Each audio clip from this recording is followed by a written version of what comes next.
முதலமைச்சர் ஜெயலலிதா பதவியேற்பிற்கு பின் கையெழுத்திட்ட 5 கோப்புகளில் ஒன்று விவசாயிகளின் பயிர்க்கடன் ரத்து.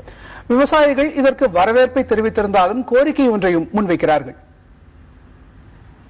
வேளாண் பெருமக்களின் நலன் காக்கும் வகையில் கூட்டுறவு வங்கிகளுக்கு சிறு குறு விவசாயிகள் செலுத்த வேண்டிய பயிர்க்கடன், நடுத்தர காலக்கடன் மற்றும் நீண்டகால கடன் அனைத்தும் தள்ளுபடி செய்யப்படும் என்ற வாக்குறுதியை நிறைவேற்றும் வகையில் கூட்டுறவு வங்கிகளிடமிருந்து இந்த ஆண்டு மார்ச் 31 வரை சிறு குறு விவசாயிகளால் பெறப்பட்ட பயிர்க்கடன், நடுத்தர காலக்கடன் மற்றும் நீண்டகால கடன் ஆகிய அனைத்தையும் தள்ளுபடி செய்து உத்தரவிடும் கோப்பில் முதலமைச்சர் ஜெயலலிதா கையெழுத்திட்டார்.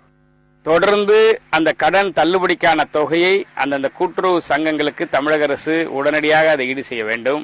கூட்டுறவு வங்கிகளையும் பாதுகாப்பதற்கான நடவடிக்கையை தமிழக முதலமைச்சர் மேற்கொள்வார் என்கிற நம்பிக்கை எங்களுக்கு இருக்கிறது. குறிப்பாக தமிழ்நாட்டில் பெரிய விவசாயிகளும் கடனிலே தத்தளித்துக் கொண்டிருக்கிறார்கள்.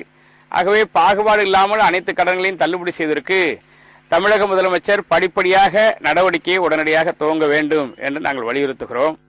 கூட்டுறவு வங்கிகளுக்கு செலுத்த வேண்டிய விவசாய கடன் தள்ளுபடி காரணமாக அரசுக்கு 5780 கோடி ரூபாய் செலவு ஏற்படும் என்று தமிழக அரசு வெளியிட்டுள்ள செய்திக்குறிப்பில் தெரிவிக்கப்பட்டுள்ளது. புதிய தலைமுறைக்காக செய்தியாளர் குழு.